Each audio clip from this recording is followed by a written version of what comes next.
The cub wasn't supposed to be there. Hills echoed with silence, broken only by distant bleats. A young lion, barely weaned, limped alone across rocky slopes. His paw was injured, his ribs visible beneath a dirt-stained coat. The sun beat down mercilessly, but it was not heat that pressed hardest, it was abandonment.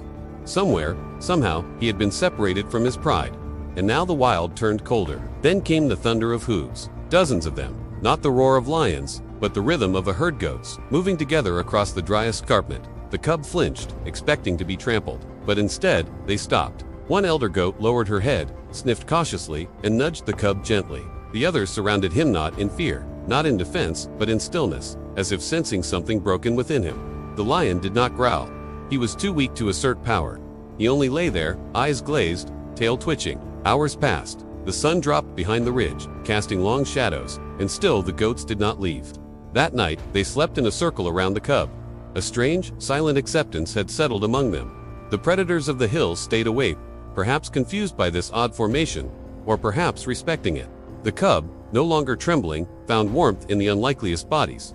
Fur pressed to fur, heartbeat to heartbeat. Morning light revealed a change. The cub stirred, lifting his head. One young goat approached with a mouthful of grass and dropped it beside him. It wasn't meat, but it was a gesture. The lion cub, without understanding why, nuzzled back.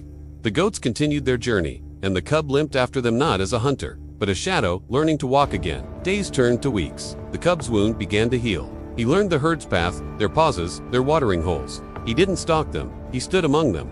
Birds overhead began to sing again where silence had once ruled. The hills no longer felt so empty. He roared once, softly, into the wind, but not in hunger, in remembrance, and then, one morning, a sound carried over the slope deep growls, familiar cries, a lioness his mother. The herd stopped. The cub paused. In the distance, golden eyes locked on his. She stepped forward cautiously. The goats backed away, not in fear, but in understanding. The cub turned one last time, toward them. No words, just a look. And then he ran not away from them, but toward the past he thought he'd lost. He wasn't the same. What he carried back wasn't just survival. It was something rarer, lesson only the wild could teach. That strength isn't always about dominance.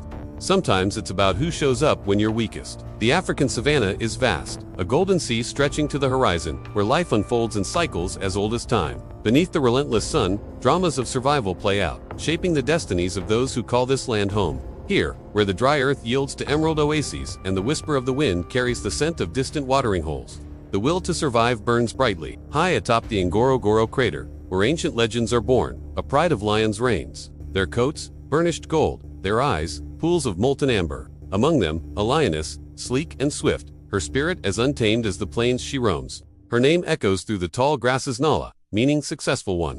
Her steps are sure, her gaze unwavering. For Nala is not just a member of her pride, she is its heart. But shadows lurk at the edge of the golden world. A lone leopard, elusive and fierce, watches from the acacia trees, his every move is a whisper in the wind, a phantom slipping through the sun-dappled glazes. He is the night stalker, and his presence is a constant reminder of the dangers that prowl the savanna's embrace. As the sun climbs higher, painting the sky with hues of amber, a herd of graceful giraffes gathers near the waterhole, their patterned coats like celestial maps, their lofty heads reaching for the heavens. Among them is a young mother, her calf still at her side, a gentle giant with eyes as dark as the night sky. In the heart of the Golden Kingdom, where the wheel of life turns, the drama of survival unfolds. Secrets whispered on the wind, ancient rivalries, and the enduring spirit of those who dare to dream of a better day. Deep within the Golden Kingdom, nestled among the whispering acacias, a secret unfolds. A lioness, Nala, known for her courage and resilience, has disappeared. Her pride, led by the formidable Scar, is on the brink of collapse. Without Nala's guidance, they struggle to hunt, their days filled with hunger and frustration. Rumors swirl like the dust devils dancing across the plains, speaking of a lone lioness, strong and resourceful, surviving alone on the fringes of the kingdom. Meanwhile, on the outskirts of the Golden Kingdom, a young lion struggles to find his place. Simba, the son of Nala and Scar, born under a sky filled with shooting stars, is haunted by a prophecy foretelling his rise as the true king.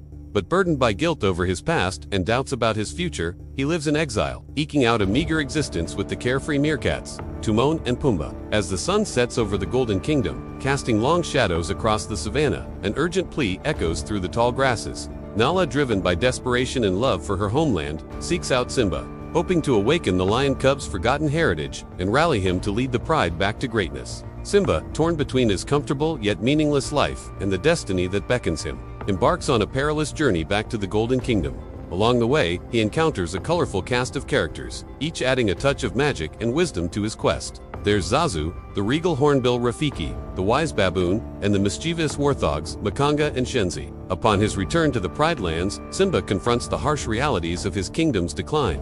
Scar's tyrannical rule has brought it to the brink of ruin, leaving the land barren and the pride demoralized. With the help of Nala and the newfound allies, Simba must reclaim his birthright and restore balance to the circle of life.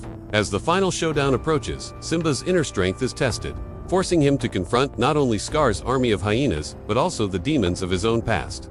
Ultimately, Simba emerges victorious, not just because he is the rightful heir, but because he embodies the true spirit of the lion, courageous, compassionate, and just. Yet, even in victory, Simba understands that the challenges are far from over. The scars left by Scar's reign run deep, and it will take time, effort, and wisdom to heal the wounds of his people and restore the Pride Lands to their former glory. As the sun sets on the horizon, casting long shadows across the savannah, a new era dawns in the Golden Kingdom.